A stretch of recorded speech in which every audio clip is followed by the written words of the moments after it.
Bonsoir à tous. Troisième émission du bistrot d'Allez-le-Losc. Le bistrot d'Allez-le-Losc, un endroit virtuel où on ne boit pas d'alcool, mais où les supporters du LOSC viennent disserter sur les derniers résultats du club et sur les prochains déplacements. Au sommaire ce soir, 3 parties. La première partie, le classique, qu'est-ce que c'est que ce match? Qu'est-ce que c'est que ce match consacré au dernier Lille-Metz, donc au stade Pierre-Mauroy? Deuxième partie, un sondage que nous avons fait sur les réseaux sociaux et sur le forum Allez-le-Losc, et auquel vont répondre l'ensemble de nos intervenants. Quel est le match référence pour vous lorsque vous pensez au LOSC? Si vous deviez retenir qu'un seul match du LOSC, quel serait-il? C'est un peu un sondage Highlander. À la fin, il ne peut en rester qu'un. Troisième partie, nous évoquerons le prochain déplacement du club à Marseille. Et nous essayerons d'analyser en fonction des derniers résultats des deux clubs, finalement, que peut attendre le LOSC de ce déplacement à Marseille en ce début de championnat. Pour répondre à ces différentes questions, alors nous avons dans la vignette vidéo, nous avons Arnaud, le réalisateur de l'émission, qu'on qualifie toujours d'homme à tout faire. Il s'occupe de tout. S'il y a des problèmes, c'est de sa faute. Si ça se passe bien, c'est grâce à lui. Donc il va essayer d'organiser cette émission dans les meilleures conditions et dans le meilleur confort d'écoute pour chacun. Et bonsoir Arnaud. Et nous avons 3 intervenants supporters du LOSC qui sont en audio avec nous. Alors on va commencer par l'habitué des lieux. Il quitte plus le bistrot et il adore ça. C'est Georges en fait qui est présent depuis le début. On n'arrive pas à le faire partir. Il revient systématiquement. Bonsoir. Il y a un bistrot, je suis là. Bonsoir Georges. Donc bonsoir Georges. Tu es donc un supporter du LOSC qui habite sur la côte près de Dunkerque. Je te laisse te représenter pour les personnes qui découvrent l'émission. Donc, pour les gens qui fréquentent assidûment le forum, moi c'est Jojo. Et je suis supporter du LOSC depuis, pas Baratix, mais presque. Depuis l'époque Plemelding, donc il y a une bonne quarantaine d'années, de Grémont-Pré-Joris au Stadium Nord. Voilà, j'ai été toutes les épopées. Voilà. Nous avons, alors, il y a sur le chat de l'émission, il y a déjà KH qui te dit salut Jojo. Il te salue, donc c'est un ancien du forum qu'on salue également et qui sera d'ailleurs le bienvenu dans une prochaine émission. Il n'hésite pas à prendre contact avec nous ou en tout cas à réagir comme tous les supporters internautes sur le chat de l'émission en direct. Deuxième intervenant, nous avons Christophe qui est supporter du LOSC, indépendant je crois. Je te laisse te présenter Christophe. Oui, bonsoir, oui, indépendant. Jamais fait partie de l'association de supporters. Je fais quelques déplacements avec toi notamment et avec le Chagno. Mais voilà, supporter du LOSC depuis de longues années également. Peut-être un peu moins que Jojo, mais voilà. Et ce magnifique drapeau qu'on voit derrière, c'est un hommage à Jonathan David? Évidemment, un petit soutien. Il n'en a pas forcément beaucoup pour l'instant, mais voilà, moi je suis avec lui, je suis derrière lui. Et donc voilà, c'était une petite pensée pour lui. Troisième intervenant, alors Stéphane des Dogs du Net, on connaît bien Stéphane, je te laisse te présenter. Bonsoir à tout le monde. J'ai dû croiser Jojo à l'époque de Grémont-Pré-Joris sans le savoir, parce que Plemelding et autres, c'est de la même lignée, 43 ans de rouge et blanc. Donc anciennement sous le nom de Zarco. pour certains. Alors, ce tour d'horizon étant fait, donc je vous rappelle que vous pouvez réagir à la fois sur le chat de l'émission, vous pouvez également réagir sur le forum d'Allez le LOSC, et pour les prochaines émissions, vous êtes le bienvenu pour intervenir en direct dans l'émission. Premier sujet du soir, la rubrique « Qu'est-ce que c'est que ce match ?» Et on va parler bien sûr de Lille-Metz, le match qui s'est déroulé dimanche à 13h, merci l'horaire, et qui a vu donc la victoire du LOSC 1-0, but de Luis Arroyo à la 88e minute. Qui était présent au match? Qui l'a vu à la télévision? Zarco. Ouais, présent. Pour mon premier, c'est le premier de cette année d'ailleurs. Vacances oblige, j'ai pas vu Lille-Rennes. Bon, après les résumés, mais ça m'a donné une petite impression en direct. Alors en quelques mots, ton sentiment en 2 phrases. En 2 phrases, je dirais un peu ce qu'avait dit Galtier. Il y a du mieux, mais on peut faire encore beaucoup d'autres choses. Ça demande confirmation. Christophe, tu as vu le match? Oui, alors j'ai vu le match, pas au stade malheureusement, j'en ai pas encore vu un seul au stade, mais j'ai regardé 2 fois Lille-Metz. J'ai essayé de voir un petit peu s'il y avait des bonnes choses, des moins bonnes. J'ai vu pas mal de bonnes choses. Bon, on pourra peut-être en reparler un petit peu plus longuement, mais beaucoup de faiblesses aussi sur les côtés, comme souvent à Lille. Voilà, mais j'en ai vu quand même pas mal de bonnes petites choses, et puis qui laissent présager de meilleurs, j'espère. Georges, ton avis sur le match? Alors moi, je l'ai vu dans des conditions un petit peu épiques, puisque j'ai loupé la première demi-heure. J'ai suivi le match sur un smartphone et il y a eu un bug entre la 88e et la 89e minute. Enfin, en gros, il a bugué au moment de la passe en profondeur de Bamba et l'image est revenue quand Luis Arroyo commémorait. Donc, moi, ça a été un peu match merdique, non pas sur ce qui se passait sur le terrain, mais voilà, dans la façon de voir. Non, globalement, sur ce que j'ai vu, ouais, je rejoins un petit peu. Bon, derrière, ça continue d'être solide.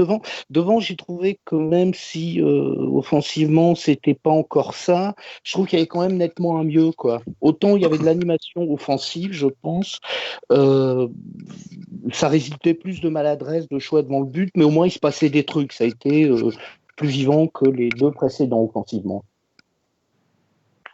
Arnaud, toi qui as regardé le match à travers le site Allez le LOSC, sur le chat en direct, d'ailleurs, qui se situe également sur la chaîne Twitch de notre site, qu'est-ce que tu en as pensé?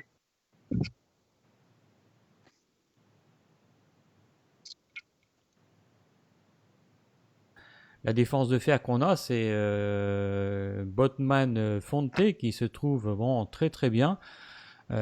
Pour ça, je pense que l'arrière c'est bon. Au milieu de terrain, c'est pas encore totalement ça, c'est moyen.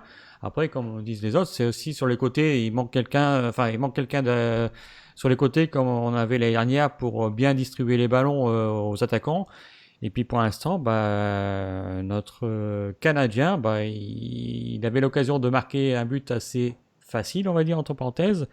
Mais bon, il s'est un peu loupé sur ce coup-là, mais c'est pas grave, on va attendre un peu. Donc il va peut-être s'acclimater à la grosse chaleur du Nord, et après on verra bien. Alors, malgré ce qu'on vient de dire, certes, on a une victoire 1-0, mais c'est quand même une victoire à la 88e minute. On a eu affaire à un bloc de Metz qui était très, très dense. D'ailleurs, on s'y attendait un peu. La semaine dernière, quand on évoquait l'émission, on s'attendait à un match difficile qui ne pouvait se débloquer que si on marquait le premier but. Le souci, c'est qu'on a marqué le premier but, mais à la 88e. Qu'est-ce que vous avez pensé de cette équipe de Metz? Qui veut prendre la parole? Georges? Ouais, c'est vrai qu'on en parlait comme d'une équipe extrêmement faible. Finalement, je ravise un peu le jugement. Bon, c'est pas, c'est bloc bas. Moi en particulier, c'est un ancien Lillois que j'ai vu qui a quand même pas mal retardé l'échéance dans le but, Oudjika, et sinon, c'était pas flamboyant, quoi. Beaucoup de duels perdus. Enfin, sur les phases où Lille attaquait vraiment, on sentait l'équipe un peu paumée sur le terrain. Donc voilà, quoi, ça reste mitigé. Je m'attendais un peu plus faible, un peu moins de résistance, mais c'est ce qu'on avait dit. Si Lille ne marquait pas assez tôt, c'est le match qui pouvait s'embourber, tomber dans le traquenard. Je pense quand même qu'au bout du compte, le but qui arrive est pas du tout illogique, quoi. Alors, mais moi, j'ai retenu surtout Djika dans le but qui fait une partie assez impressionnante, quoi. Ouais, C'est surtout en la deuxième première. mi-temps. Ouais, ouais, ouais. J'ai pas vu la première. En première, il fait un arrêt à la C'est- 43e où il enlève de la main une tête quasiment sur David. Là, mais Oui. on manquait quand même de pénétration en première. On faisait tourner le jeu, mais comme du handball, quoi, comme un match de handball, mais on manquait un peu de pénétration dans le dernier quart d'heure. Après, il y a cette occasion là pour David, le centre. Pour une fois, pas trop mal, parce que des centres, on en a fait, mais euh, pas très précis. Mais en deuxième mi-temps, c'est vrai qu'on était beaucoup plus percutant. On est revenu autrement après la pause. Christophe, à la télé, alors moi j'ai vu, certes, un match difficile pour le club, mais moi je pense qu'il faut aussi souligner le match de Metz, qui est venu, alors certes, avec des ambitions offensives relativement faibles. Ils ont mis l'autobus, pour parler vulgairement. Mais par contre, on a vu un bloc physique assez impressionnant parce qu'ils ont, certes, on n'a pas su passer, les Lillois n'ont pas su passer le bloc défensif messin, mais physiquement, ils étaient tout à fait prêts. Alors, je ne doute pas que les Grenats, c'est comme ça qu'on les appelle, les Messins, je ne doute pas que les Grenats d'Inalo, mais en tout cas, dimanche, j'avais l'impression qu'ils avaient pris des vitamines. Ah, ils étaient pas mal, effectivement. Moi, dans ma petite récap du match, je vois 15 bonnes premières minutes de Metz. Après, ça a été plus difficile pour eux. Ils ont réussi à bien nous bloquer les côtés. Bradaric, que j'ai pas trouvé exceptionnel, sauf sur la dernière action, Ouais. forcément, toujours comme ça. Voilà, défensivement, je l'ai pas trouvé top, mais bon, pas non plus catastrophique. Pied, c'est compliqué. La preuve, c'est que les grosses actions de la fin, c'est le dernier quart d'heure, c'est quand Selic rentre à la place de Pied. Oui, un bon groupe physique, mais c'est pas que physique. Et effectivement, s'il y a un homme à garder sur ce match pour Metz, Okidja, effectivement. Ouais. Pour moi, c'est l'homme de Metz ce week-end. Voilà, Alors, après. euh, hmm, puis faut pas oublier non plus qu'en début de match, ils ont quand même quelques occasions qui peuvent, exact. si ça rentre, si ça va au fond, qui peuvent vraiment nous embêter fortement. Alors après, ça s'est un peu dilué dans le temps parce que finalement, à force de jouer la défense, les Messins en pointe, il manquait un peu de soutien, et donc ils n'ont pas été dangereux en deuxième mi-temps, mais en tout début de première mi-temps, ils auraient pu effectivement marquer un but, et là, vu leur densité défensive, ça aurait été très très compliqué de revenir. Effectivement, effectivement. Moi, je vois dans mes petites prises de notes, là, jusqu'à la 28e, la 30e minute, c'est des actions Messines, essentiellement Messines. Après, voilà. Dès que ça a commencé à piocher un peu plus physiquement, ça a été compliqué. Arnaud, ton sentiment sur le match, tu partages un peu ce sentiment? Ah, mais ils étaient venus directement, comme on dit, avec un mur derrière. Donc, ils marchaient en contre-attaque. Et ça aurait pu faire très mal s'ils avaient marqué dès le début. Et heureusement, on a justement cette défense de fer qui est très très bonne pour l'instant, pourvu que ça dure. Et c'est vrai qu'on a eu un peu de chance, on va dire, sur la fin, de marquer et de passer ce mur en question. Parce que je pense qu'on aurait pu jouer comme ça 2 matchs avec une défense pareille.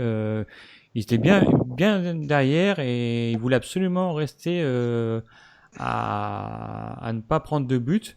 Et c'est vrai, comme on dit aussi, Okidja présent, remarquable. Encore un ancien Lillois qui se retrouve devant nous et qui fait un match remarquable aussi. Donc, c'est déjà du vécu, on va Alors, dire. moi, je trouve que c'est une tendance du championnat qui m'embête un petit peu. Alors, certes, chacun lutte avec ses moyens. Je crois que Metz, son ambition, il vise le maintien et il vise de prendre le plus de points possible. Mais au bout d'un moment, on a énormément d'équipes quand elles se déplacent à l'extérieur qui n'ont aucune ambition offensive et on se retrouve avec des matchs qui sont complètement fermés et sur le plan du spectacle, moi, ça me gêne un peu. Qu'est-ce que vous en pensez, Georges? Je te vois opiner du chef, hein. Bah oui, c'est un peu malheureusement, enfin, c'est un peu moins vrai depuis quelques années, mais c'est un peu le label Ligue 1 quand même, quoi. Les grandes soirées Ligue 1, je me souviens des multiplex du samedi soir où la petite sonnette qui annonçait un but résonnait pas souvent et on a des équipes en effet en Ligue 1 qui jouent surtout pour ne pas perdre quoi avant de jouer pour gagner.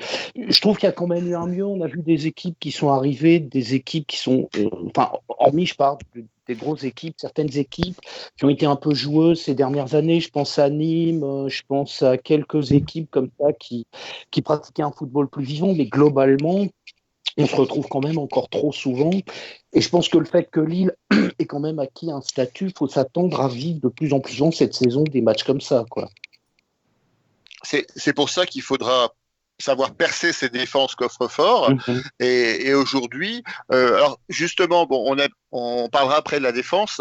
Au niveau de l'attaque, qu'est-ce qui vous a marqué? Enfin, est-ce que c'est le coaching? Est-ce que c'est qu'est-ce que vous avez pensé d'ailleurs je vois le drapeau du Canada derrière Christophe, du match de Yılmaz et de Jonathan David. Qu'est-ce que vous en avez pensé, Christophe? David, c'est compliqué. C'est compliqué. À part une petite action première mi-temps, bon, il y a un ballon qui est détourné par Okidja juste. Enfin, là vraiment, il a plus qu'à la pousser au fond. Effectivement, j'ai plus le moment du match en tête, mais ça aurait pu peut-être débloquer les choses. Après, physiquement, je pense qu'il les a quand même pas mal bougés. Quand on parle de bloc défensif, je pense que pour ce genre de match, c'est un joueur utile. Il va en gêner beaucoup, je pense. Alors, il faut laisser un petit peu de temps. Physiquement, il n'est pas encore au top. Il y a beaucoup de jeux offensifs lillois qui passent par de la combinaison. Je trouve que pour l'instant, c'est pas encore trop au point. Après, voilà, Yılmaz intéressant également, physiquement, toujours aussi présent. De bonnes choses, notamment un bon coup franc. Je m'attendais pas à ce type de joueur, en tout cas, je l'avais encore pas vu jouer. J'ai été agréablement surpris, plus par Yılmaz que par David pour l'instant. Alors, Yılmaz, les avis sont un peu partagés sur les réseaux sociaux ou notamment sur le forum LOSC. Stéphane, toi qui étais donc au stade, qu'est-ce que tu en penses de ce joueur? Stéphane? Petit micro coupé.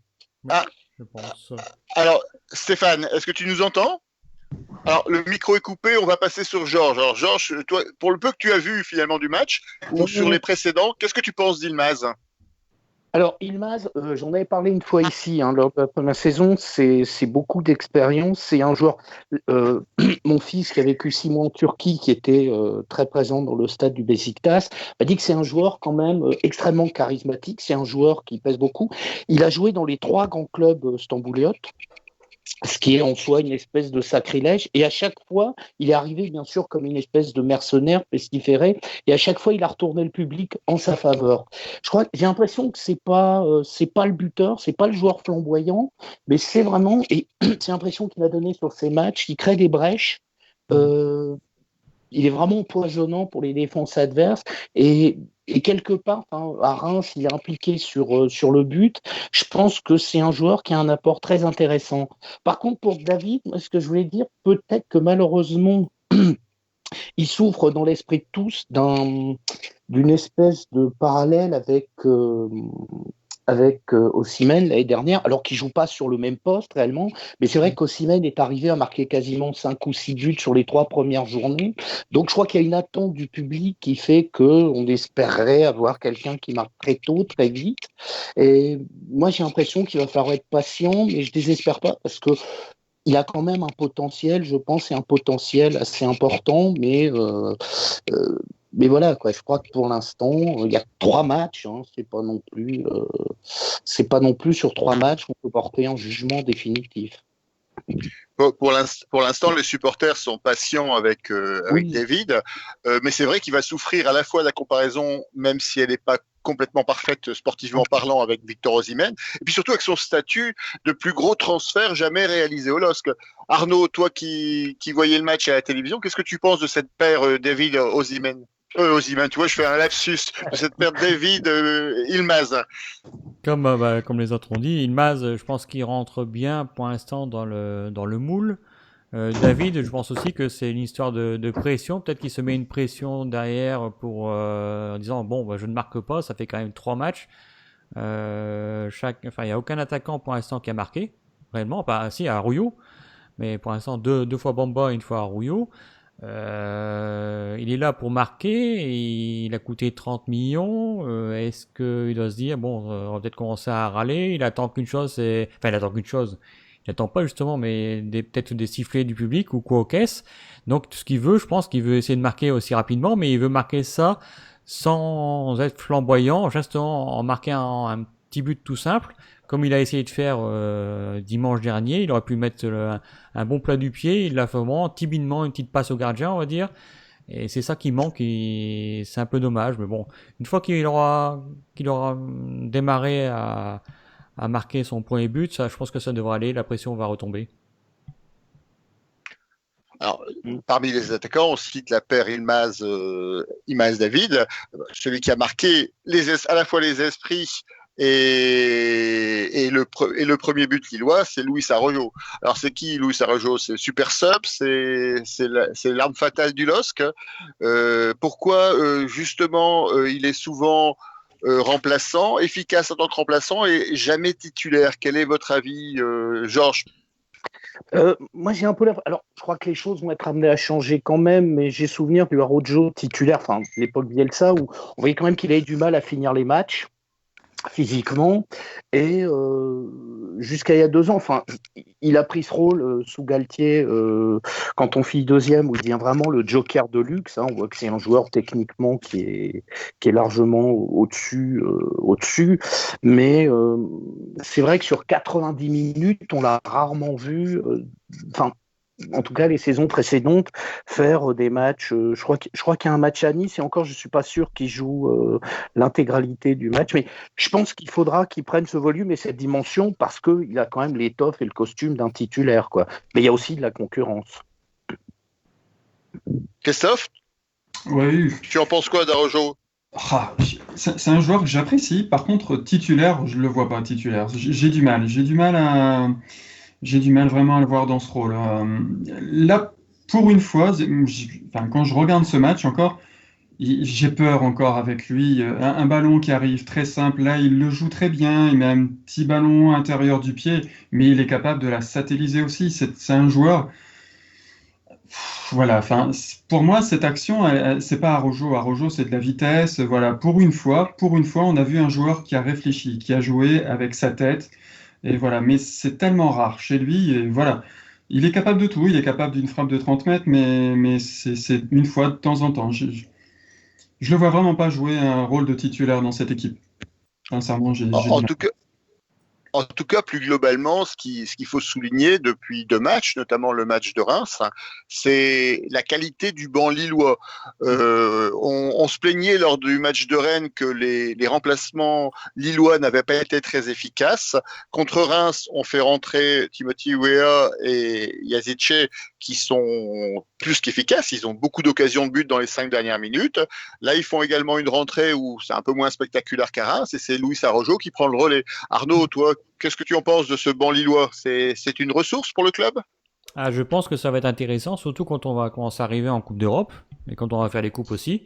Au moins, ce qui est bien, c'est qu'on pourra dire, voilà, il n'y a pas que les titulaires, il y aura les remplaçants qui seront là au cas où. Parce que si je comprends bien, et Galtier l'a même dit aussi juste avant, enfin après dans l'interview, après le match de Marseille, je pense qu'on va jouer tous les 3 jours pour un petit moment. Et je pense que ça va faire, il y aura, comment on appelle ça, du travail à faire. Et puis bon, là, je vois, il y a Yazice, il est pas mauvais.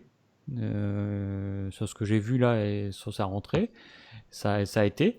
Après, on verra ce qu'il en est par la suite. Mais moi, je pense qu'au niveau des remplaçants, on a un bon banc pour l'instant. Ça a l'air d'aller. Si ça tient, tant mieux. S'il n'y a pas de blessés, s'il n'y a pas de Covid, ça va aller aussi. On verra bien ce qu'il en est, hein, mais je pense que ça devrait aller. Et on a un bon banc, moi je trouve, pour l'instant. Après, c'est vrai qu'il manque toujours quelqu'un. On attendra jusqu'au 5 octobre. Il manque quelqu'un sur le côté, je pense. Effectivement, la faiblesse sur le côté, alors notamment sur le côté droit ou en première mi-temps. Alors, moi, j'ai pas très bien compris le positionnement d'Ikoné. Alors, je sais pas si c'est lui ou si c'est Galtier qui lui avait demandé de rester un peu au centre, mais j'ai un peu l'impression qu'il se marchait dessus avec Jonathan David et qu'en fait, finalement, il n'était pas vraiment sur l'aile et que donc du côté droit, il y avait c'était Pied, je crois, qui était à droite et finalement, il était tout seul. Donc, on a quasiment aucune action qui part de ce côté-là et tout vient s'enferrer sur le centre. Et alors, moi, j'étais au stade. Je ne sais pas si vous avez vu la même chose à la télévision. Oui, c'est ça. Il était un peu perdu. Alors, en dehors de cette animation offensive, on a beaucoup parlé. Défensivement, on a au début de l'émission souligné la qualité de la défense lilloise. Alors avant de parler de la défense, il y a le milieu défensif.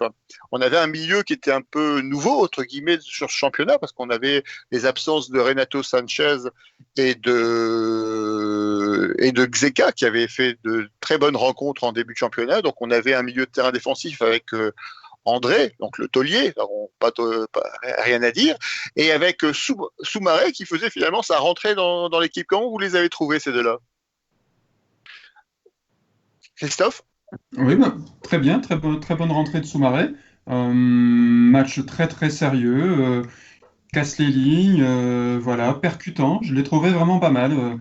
Rassurant, je pense aussi pour la défense centrale qui n'avait pas besoin de ça finalement ce week-end, qui a été très très rassurante. Mais oui, très très bon milieu de terrain.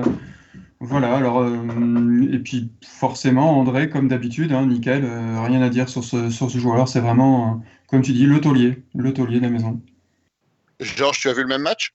Ouais, bah, Soumaré, la question que je me pose, parce que c'est vrai qu'on traîne, sa rentrée n'a pas été convaincante du tout. Contre un, je me souviens même plus s'il est apparu. Mais j'ai l'impression aussi que dans sa tête, les choses ne devaient pas être évidentes. Il y avait quand même l'idée qu'il était potentiellement transférable. J'ai l'impression que son début de saison n'était pas simple à ce niveau-là. Et c'est vrai que c'est un peu rassurant de le voir, même si ça n'a pas encore été un match. J'ai connu un Soumaré beaucoup plus impressionnant les saisons précédentes, mais on sent quand même que, si on fait le lien par rapport au match, son entrée face à Rennes, c'est rassurant, quoi. Et puis, André, bah, ma foi, c'est l'édition des affaires courantes, quoi. J'ai pas souvenir de l'avoir vu rater un match depuis qu'il est au LOSC. Alors, je t'interroge plus, Stéphane, mais il a eu un problème technique. Donc, il était obligé de nous quitter. Donc, s'il arrive à revenir, il se reconnectera. Sinon, on le réinvitera donc à une prochaine émission. Il y a pas de souci. Donc, un milieu de terrain défensif donc qui a fait ses preuves. On arrive maintenant à la défense, notamment à la défense centrale. Alors, c'est qui ce Botman? C'est un nouveau Superman. Il est incroyable, le joueur. Il était partout. À la fois à la relance, au marquage. Voilà. La dernière fois que j'ai vu arriver un défenseur central comme ça au LOSC, c'était Eric Abidal. Qu'est-ce que vous en pensez de Botman?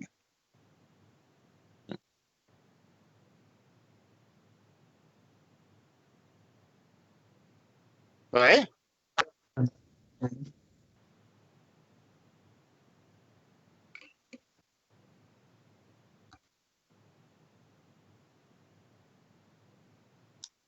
Fonte qui était là aussi en défense centrale. Et là, on a, c'est pas pour minimiser Botman, mais on a deux Fonte derrière maintenant, deux murs derrière. Et si ça continue comme ça, je pense qu'on prendra pas beaucoup de buts. Et quand on prend pas beaucoup de buts, on est vraiment en haut du tableau. Quand on regarde un peu le classement, ceux qui prennent pas beaucoup de buts, même si on marque pas énormément, ils sont souvent en haut du classement. Donc la paire Botman-Fonte risque de faire mal. Alors Arnaud, tu compares plutôt Botman à Simon Kerr parce que tu es plus jeune que moi. Georges, tu vas le comparer à Kurishi? Ah non. Non, là, les années désastres. Non, par contre, non. Moi, le parallèle, je ferais justement. Moi, le souvenir de la plus belle charnière défensive qu'on ait pu avoir, qui est Herbacha, je pense. Pas oublier Bacha non plus, qui a été un défenseur extraordinaire. Et d'ailleurs, je pense que Botman me rappelle un peu.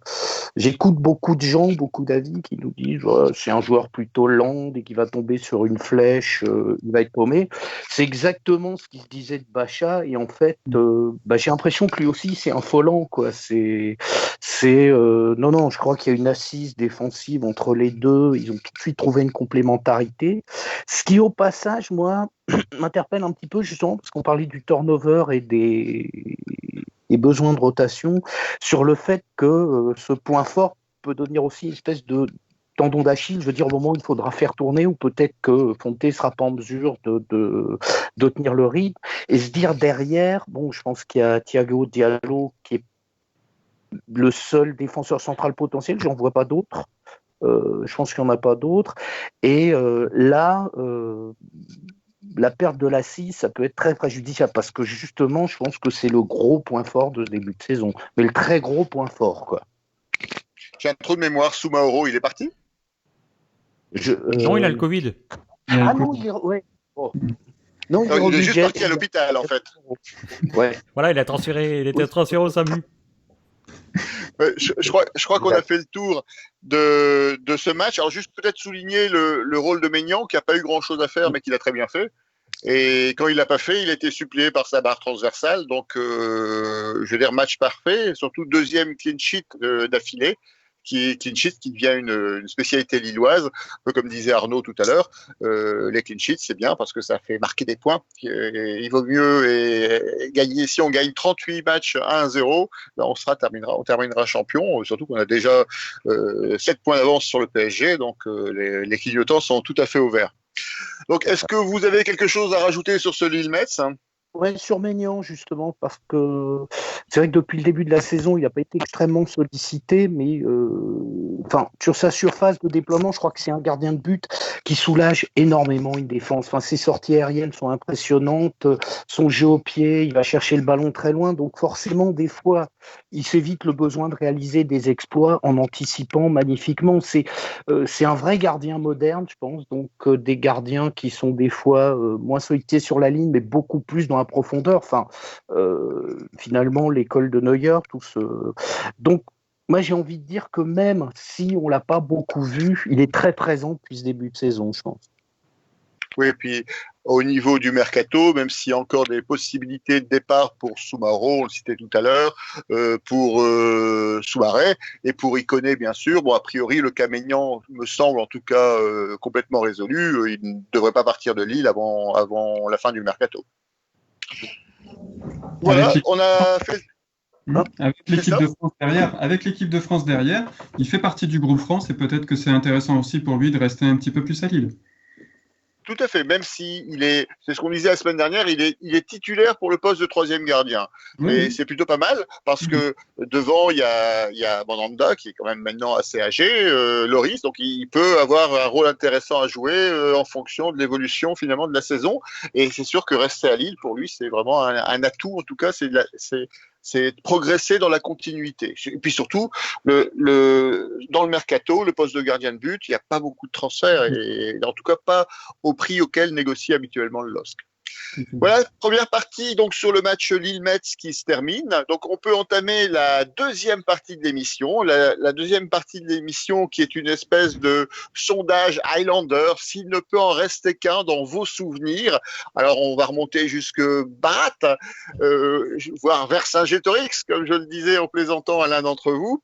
Quel est le match que vous retiendrez? Quel est le match qui vous a laissé le plus grand souvenir dans l'histoire du LOSC? Alors on a questionné le forum Allez le LOSC, on a eu pas mal de réponses, donc je les commenterai finalement en fonction de vos différents commentaires.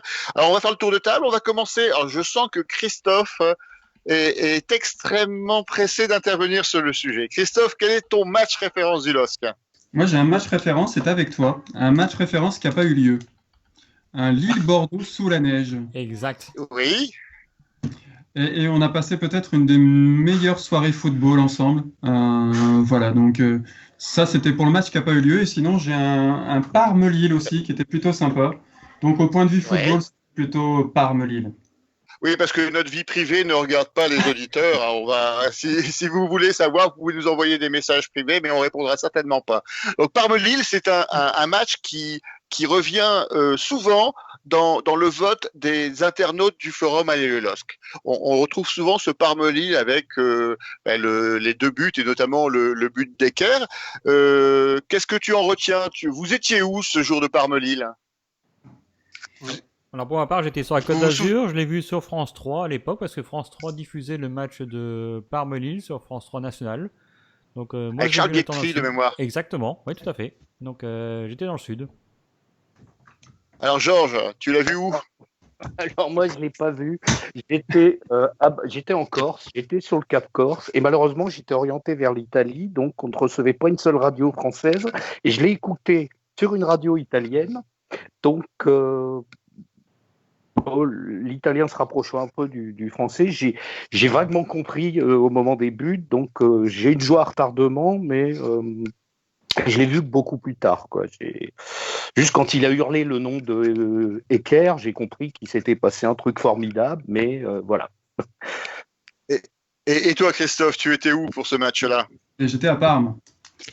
Ah, on l'a pas fait exprès. Alors je comprends mieux pourquoi ça reste un des matchs marquants. Tu peux nous raconter ton déplacement? 2 jours de bus, sympa déjà pour mettre dans l'ambiance.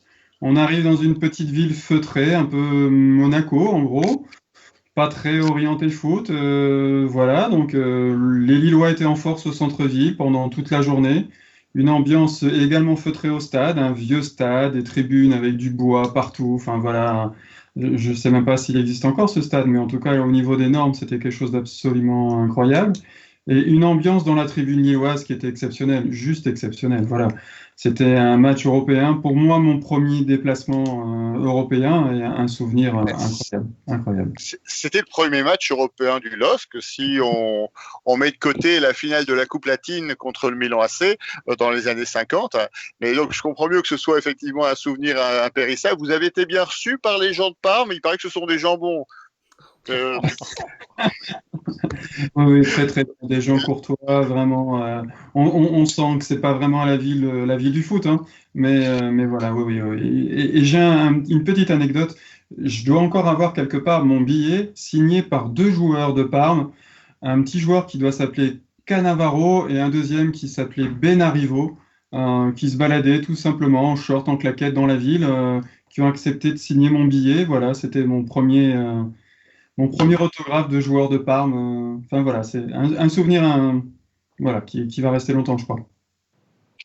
Ok. Une anecdote. Alors, oui, vas-y, je t'en prie. Il y avait une anecdote pour ce match, en effet, c'était le premier match du LOSC en Coupe d'Europe, enfin de l'ère moderne.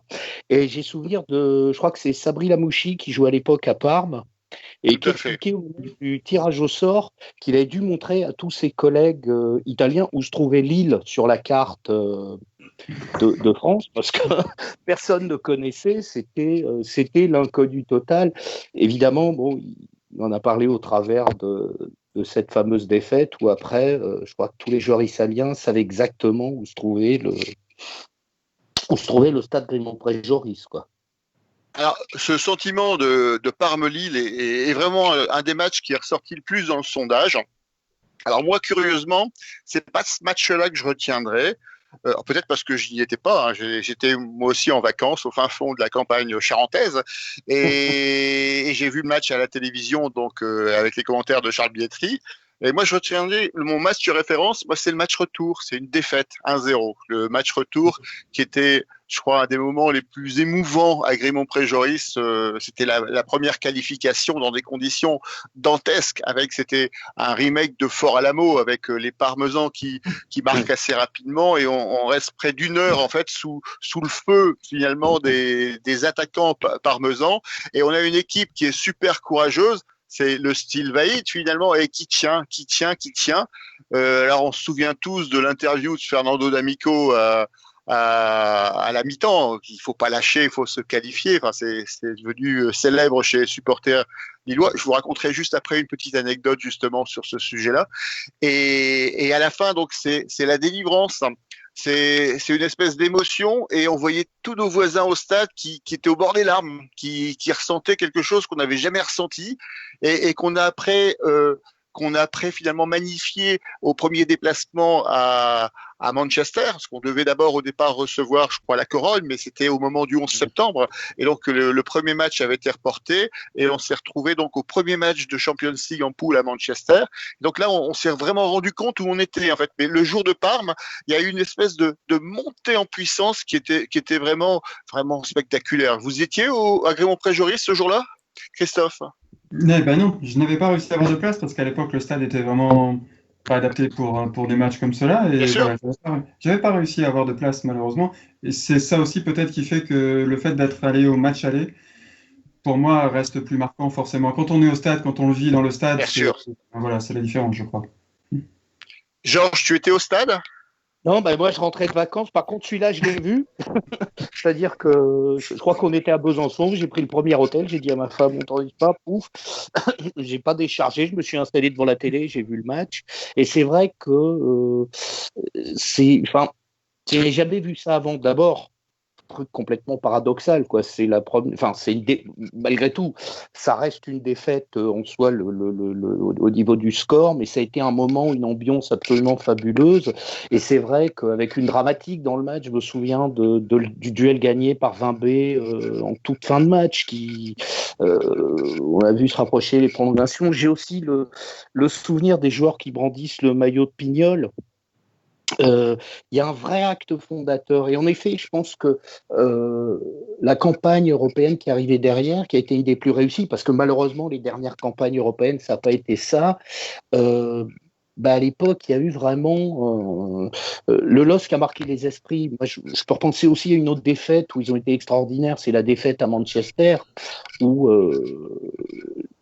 le lendemain, la presse anglaise était dithyrambique, quoi. Ils découvraient une équipe où, c'est vrai, il n'y avait pas d'émergence d'individualité, il y avait peut-être un peu moins de talent que ce qu'on a aujourd'hui, mais il y avait un esprit de corps qui était absolument incroyable. Je crois qu'ils étaient capables d'emmerder toutes les équipes en Europe, à commencer par le grand Manchester, quoi. Arnaud, tu as vu le match à la télévision ou au stade? Au stade, parce que j'étais abonné à l'époque, donc on avait la priorité pour aller directement voir ce match-là. Et c'est vrai que moi je me souviens, il y a quelque chose qui marque réellement, c'est qu'à la fin du match, personne ne quittait le stade. Personne ne quittait le stade. Tout le monde faisait le tour d'honneur, les tours d'honneur, ils allaient une fois, deux fois, trois fois. Ils n'arrêtaient pas, ils ne voulaient pas quitter ce terrain-là, et c'était formidable. C'était franchement un truc magnifique. Et c'est que je pense que c'est l'une des plus belles défaites du LOSC, on va dire. C'est ça le truc, mais ouais, c'est ça, on pourra retenir ça. Mais moi, ce qui m'a marqué, c'est ça, c'est le fait de voir les joueurs rester sur le stade avec la communion avec le public. Et c'était une grande première. Et après, c'est vrai qu'il y avait l'esprit de Vaïd. Il pouvait faire retourner un stade à lui tout seul, Vaïd. Il suffisait qu'il lève un bras et ça y est, c'était parti. Tout le monde pouvait scander Vaïd partout dans le stade. Lui, il voulait pas, il voulait que ce soit les joueurs. Mais c'était ça. Hein. Et puis Vaïd, il a fait combien de tours de terrain après ce match-là? C'était remarquable. Hein. Franchement, oui.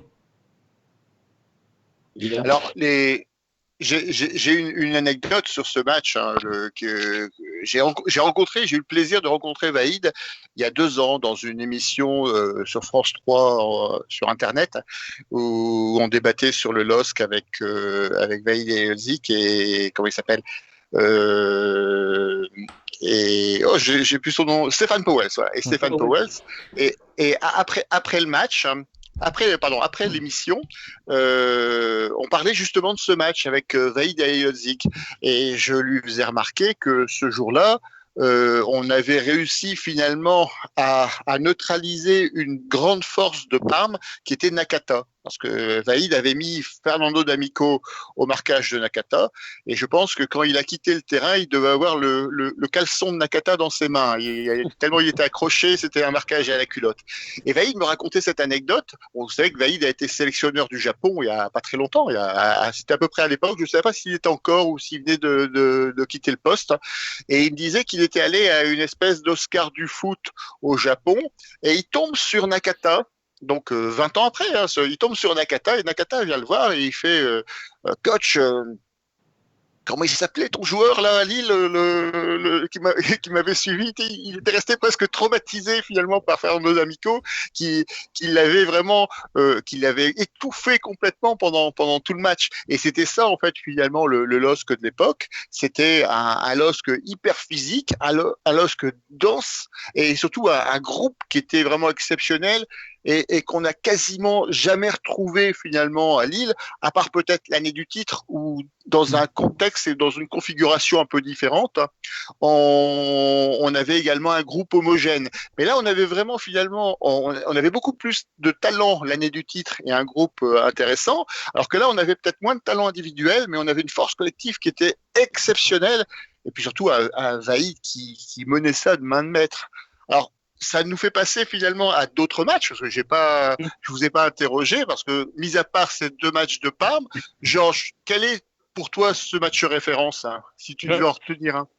Alors, je vais en donner un, mais avant, je voulais revenir quand même sur Parme, parce qu'on n'en parle pas assez aujourd'hui. Parme, c'est un nom disparu et révolu. À l'époque, c'était une équipe qui enfilait les Coupes d'Europe. C'était une très grosse écurie européenne. On l'oublie parce qu'aujourd'hui, c'est plus exactement ça. Alors, moi, mon match, par contre, c'est un match de Ligue 1 qu'on avait été voir dans les travées de ce merveilleux stadium. C'est le Lille-Lyon, l'année qui précède le titre. La victoire Ouais. 4-3 avec. Alors, ce match, pour moi, il reste un souvenir extrêmement retentissant. D'abord, pour la dramatique elle-même, parce que ça a été un match absolument extraordinaire. C'est-à-dire que, pour moi, c'est presque là le match fondateur du titre qui va arriver l'année suivante. Je ne sais pas si on se souvient bien, mais à l'époque, il y avait... Alors, ouais. Lyon était, bon, bien sûr, la tête d'affiche. Alors, pour remettre un peu dans le contexte, parce que c'est un match qui revient beaucoup dans les commentaires sur le forum. Et Lyon menait 3-1, si je dis pas de bêtises, c'est bien de ce match-là dont tu parles. Et au final, Lille a réussi à renverser la situation pour terminer le match 4-3. Alors, je te laisse continuer, Georges. Alors, simplement, ce jour-là, il y avait 2 joueurs d'exception à Lyon, mais vraiment 2 joueurs d'exception, qui étaient Lisandro devant, qui a marqué le hat-trick, et Lloris dans les buts, qui nous a fait un festival. Et en fait, je me souviens, donc la première mi-temps se déroule très mal en termes de résultats, puisqu'on est mené 3-1, mais Lille joue magnifiquement bien. Je pense que c'est Lyon qui ouvre le score, doit même mener 2-0. C'est Pierre-Alain Fro qui met le but du 2-1, but pas très net d'ailleurs. Voilà, Lille qui domine. Et c'est vrai qu'à la mi-temps, moi j'étais parti avec le sentiment de me dire, bon, le match il est perdu, parce qu'il y a eu 2 joueurs d'exception, mais il s'est passé un truc, quoi qu'il arrive, bravo, quoi. Et la deuxième mi-temps, c'est le scénario incroyable. Je crois que Gervinho marque quasiment sortir du vestiaire. Il marque 2 buts dans le second mi-temps. Et entre deux, il marque le dernier dans les arrêts de jeu. Voilà, sur un caviar de hasard. Et il provoque aussi le penalty qui va amener l'égalisation à 3-3. Et il y a une stat qui est impressionnante dans ce match pour donner une idée du volume de ce qu'avaient amené les Lillois. C'est que Hugo Lloris, qui prend quand même 4 buts sur le match, fait 15 arrêts. 15 arrêts sur le match. Et pas des petits arrêts, quoi.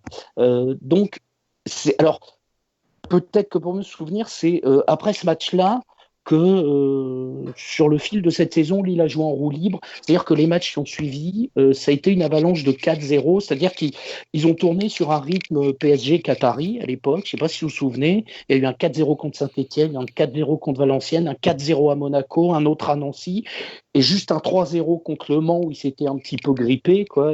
C'est-à-dire qu'ils avaient laissé tirer le pénalty à Balmont, donc sinon il y en avait 4 aussi.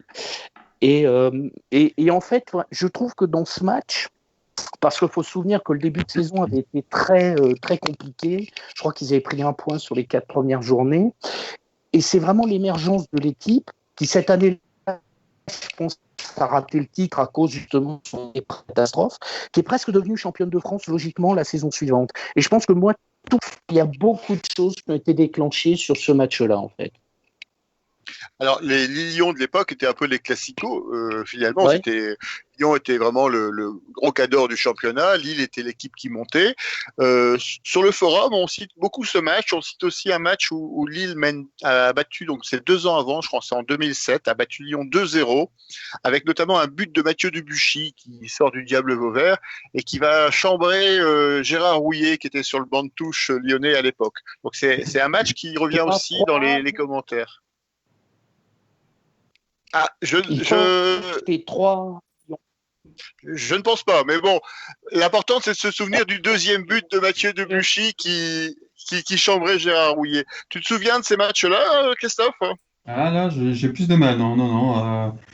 Après, c'est vrai qu'on réussissait pas mal souvent à Lyon, on a toujours réussi à les embêter pas mal, mais non, j'ai pas de souvenir précis de ce match-là, non. Après, c'est vrai que... Non, c'est pas fort. Pardon ? Oui, pardon, excuse-moi. Je disais pourtant c'est pas faute de les renforcer parce que chaque année on leur vendait nos meilleurs joueurs à Lyon. Les meilleurs, pas forcément les meilleurs. Ils étaient meilleurs à Lille et pas forcément meilleurs à Lyon.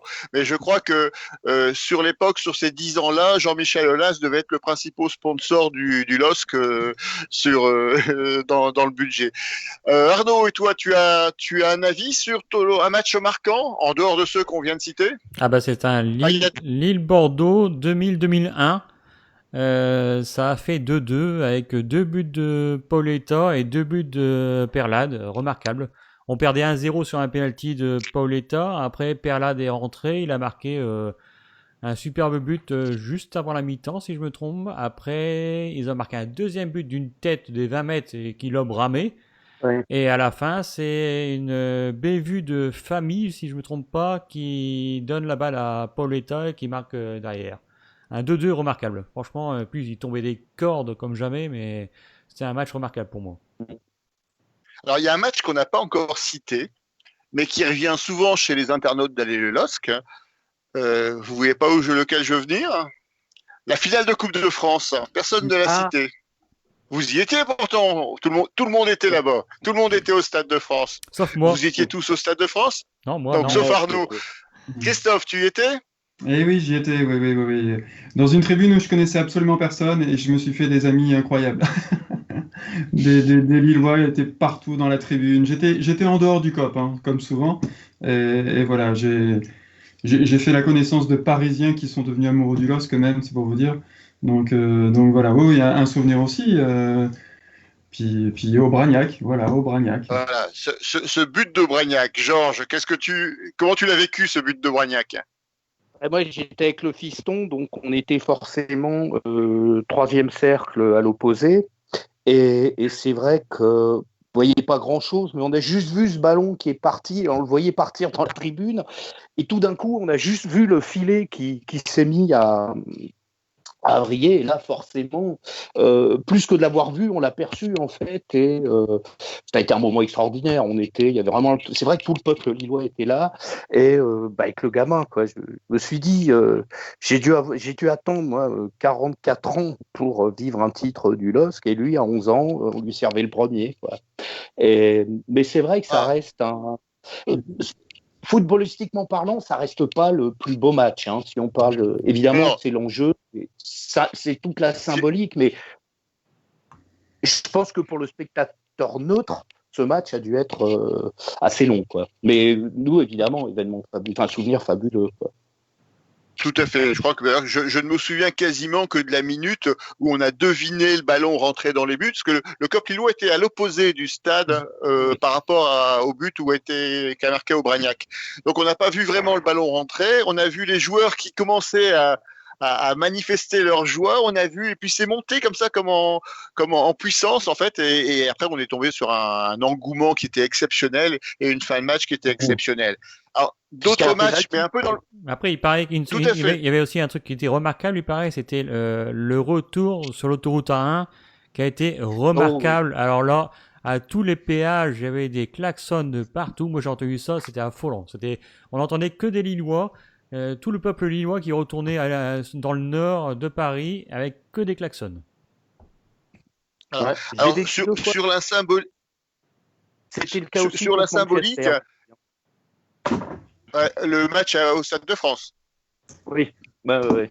Pareil, il y avait la même ambiance de folie, quoi. Voilà, alors sur le sondage d'Aller le LOSC, on a encore quelques matchs qui reviennent. Alors c'est aussi pour la symbolique, hein, ce sont les matchs du titre. C'est la victoire à Saint-Etienne à 3 journées de la fin. C'est le match nul 2-2 au Parc des Princes qui célèbre finalement le titre pour les Lillois. Et puis on a aussi accessoirement le match de Lyon encore au Stade de France qui reste un bon souvenir. Le match de Manchester aussi au Stade de France avec le but d'Asimovic. Et donc en fait des choix assez variés et qui reflètent bien finalement la génération des supporters. Je crois que on a un âge homogène et c'est pour ça qu'on s'est vraiment concentré sur la période Vaïd.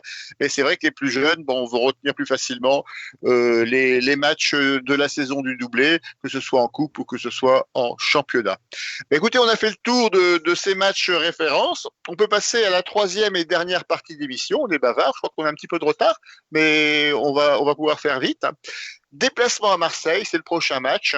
Que peut-on en attendre de ce déplacement par rapport au classement actuel des deux équipes, par rapport au potentiel de Marseille, par rapport aux forces du LOSC, notamment à l'extérieur? Alors on va commencer par Christophe. Ça fait un bout de temps que tu n'as pas parlé. Qu'attends-tu de ce match? Alors, j'attends déjà à voir du jeu un peu plus développé offensivement, on va dire. Je pense qu'on a moyen de faire quelque chose avec cette équipe. Moi, j'y crois bien. Je suis serein derrière. On a de quoi bloquer leurs attaquants, surtout s'ils ont pas mal d'absents. Voilà, moi, je m'attends à voir un peu plus de jeu offensif. On a du mal sur les côtés. Voilà, je voudrais voir des choses un peu plus développées au niveau de Selic, s'il est de nouveau titulaire. Ce serait sûrement mieux que Jérémy Pied, même si j'ai rien contre le joueur. Voilà, après, Radaric, s'il peut nous faire quelques montées un peu plus sérieuses aussi que le match contre Metz. Voilà, surtout que c'est des équipes, enfin, c'est une équipe qui développe pas mal le jeu de côté. Donc, je pense qu'il y a moyen de trouver de l'espace dans cette défense marseillaise. Voilà, j'attends du jeu surtout. Et Marseille, ça ne te fait pas peur? Pas spécialement. Là, en plus, ils sont sur leur petit nuage parisien, mais je pense qu'ils ont dû y laisser aussi pas mal d'influx nerveux. Je pense que, voilà, il faut qu'ils retombent un petit peu et à nous de s'occuper de les faire redescendre un petit peu. Qu'en penses-tu, Georges? La force de Marseille, souvent, c'est à domicile. Là, on aura un match qui sera à huis clos quasiment. Je crois qu'ils ont l'autorisation de faire rentrer 1000 personnes dans le stade. Et a priori, le club de Marseille a communiqué cet après-midi comme quoi il ne vendrait pas de billets. Les 1000 places sont réservées à l'encadrement et aux différentes animations. Georges, qu'est-ce que tu penses de Marseille? Qu'est-ce que tu attends de ce match? Bah, moi d'abord, je pense que c'est pouvoir se situer par rapport à ce qui est censé être quand même un adversaire direct, puisque je pense les deux équipes avancent à découvert, c'est deux équipes qui sont clairement candidates au podium. On avait eu un premier test intéressant contre Rennes. Là, c'est un nouveau match, donc c'est vrai que ça va nous permettre de nous situer. Bah, moi aussi, je pense que d'une part, il y a eu beaucoup d'influx nerveux contre Paris. Et pas oublier aussi que Marseille joue aussi demain ou après-demain encore. Il y a un match en retard contre Saint-Étienne. Donc, jeudi soir. Ouais. Donc, voilà. Alors, l'inconvénient, c'est que finalement, ils récupéreront peut-être leur suspendu, je sais pas. Mais ouais, moi, je pense que c'est marrant parce que finalement, les matchs entre Marseille et Lille ont souvent des issues assez inattendues. D'ailleurs, enfin, je vais juste en aparté sur les matchs du siècle. On a oublié l'année du titre, quand même, la victoire à Marseille, quoi, avec le but de Hazard de 40 mètres. Mais voilà, ça donne toujours des choses assez inattendues. Et moi, je crois que surtout, ça permettra un petit peu de poser la première pierre, de voir où on en est. Ce coup-ci, pour le coup, à mon avis, face à une équipe qui ne jouera pas bloc bas, quoi. Arnaud, tu as vu le match contre Paris? J'ai regardé la première mi-temps simplement parce que c'était vraiment catastrophique. C'était un match qui ne servait à rien, je trouve. Parce que franchement, c'était un match, c'était même pas un match plaisant. L'arbitre était complètement dépassé par les événements. Et je pense qu'à la deuxième mi-temps, ça a été pareil. On verra ce que nous on va donner. Mais moi, comme je dis toujours, enfin là, comme je dis là maintenant, après un petit quartier de quiche-Lorraine, bah, on va se payer une petite bouillabaisse. Alors, j'aime te l'entendre dire. Alors, moi, je suis toujours partagé sur Marseille.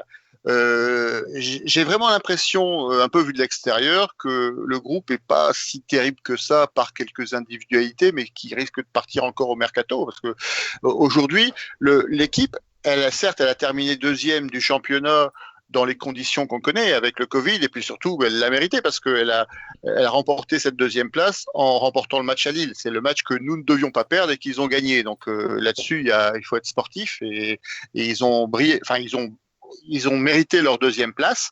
Par contre, l'année dernière, déjà, je les trouvais pas terribles et ils avaient cette réussite du champion, ils passaient à travers. Et en fait, je m'aperçois que quand on regarde le mercato de Marseille, il y a très peu de joueurs à l'arrivée. Il y a beaucoup de rumeurs comme d'habitude, mais il y a très peu de joueurs à l'arrivée.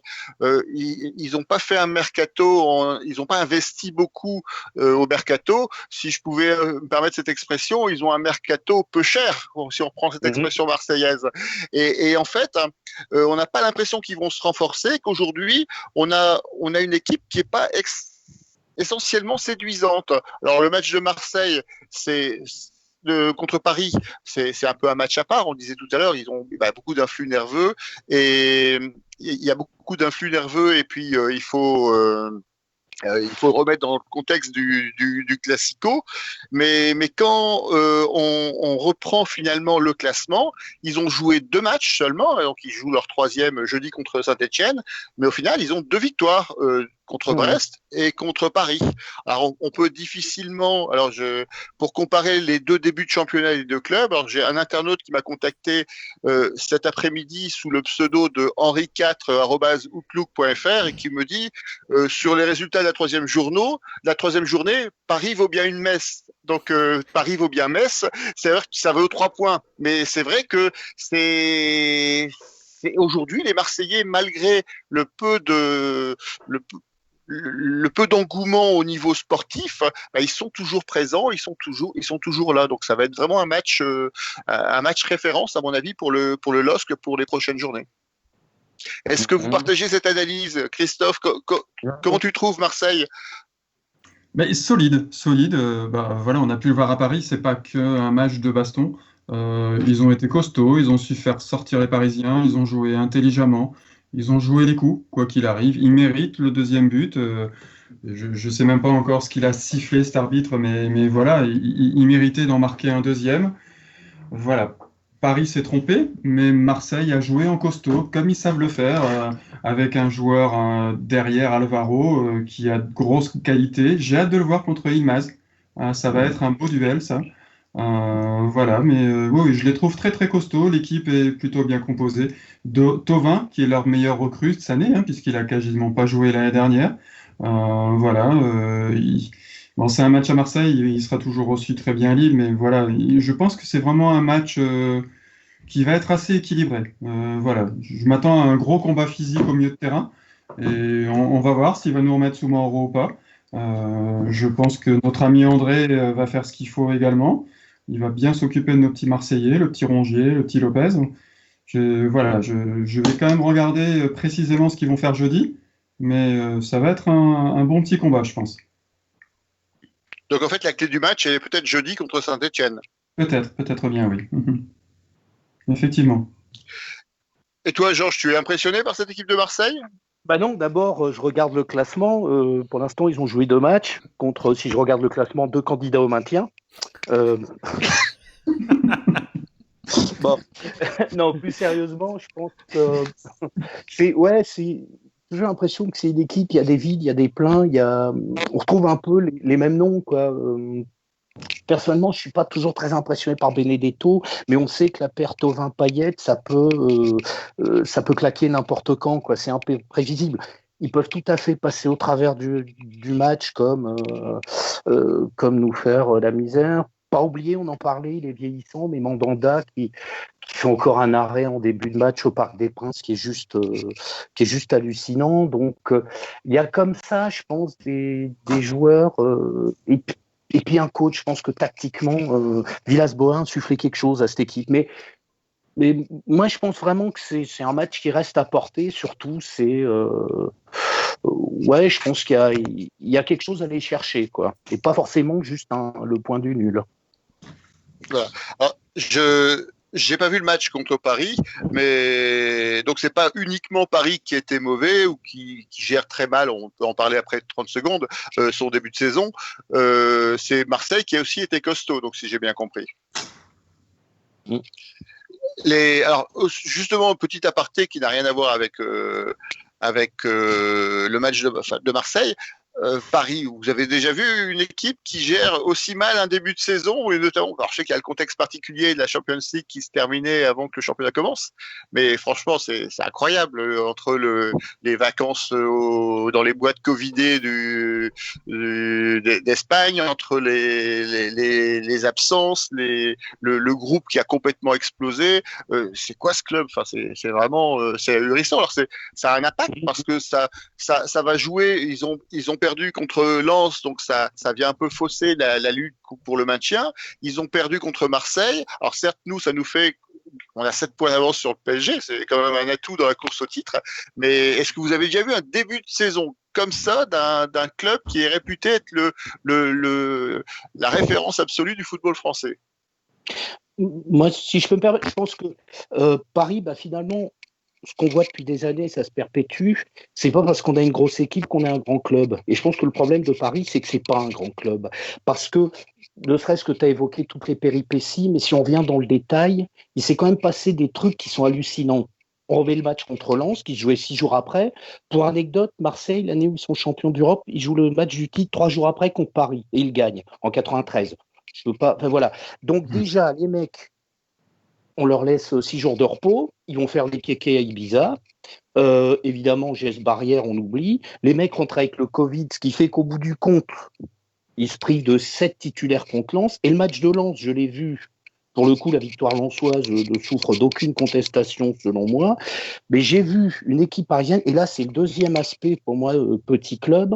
Ils ont eu la maîtrise du ballon contre Lens parce que techniquement, ils étaient supérieurs. Sauf qu'ils ne savaient rien faire du ballon, dans le sens où je pense vraiment que Tourelle, c'est pas du tout l'homme de la situation. C'est un mec qui n'a aucune imagination, c'est-à-dire que tout repose sur on remet Mbappé et Neymar. Et quand Mbappé et Neymar sont pas là, ou Mbappé et Neymar sont bloqués par une défense comme celle du Bayern, la machine se grippe et il n'y a plus de solution. Donc, pour moi, les limites, elles sont là. Et quand je dis que c'est pas un grand club, j'essaie d'imaginer si au Bayern de Munich, il y a 7 mecs qui étaient rentrés avec le Covid alors qu'ils avaient des échéances à jouer, comment ça se serait passé? Est-ce que les mecs n'auraient pas fini dans le bureau de Rummenigge à avoir des comptes à rendre, quoi? J'ai l'impression qu'à Paris, le club est laissé à 2 gamins capricieux. Voilà. Je vois Arnaud qui opine du chef. Tu penses aussi qu'à Paris, c'est la République des joueurs? C'est ça, hein, comme disait Georges, moi je sais que quand on enlève Mbappé déjà on voit la différence. Alors si en plus on enlève Mbappé et Neymar, il n'y a plus grand chose devant, bien qu'il y ait toujours quand même Di Maria qui est toujours là, mais bon, un joueur qui tenait bien la barre l'année dernière c'est Cavani, après ils l'ont laissé partir, c'est leur choix.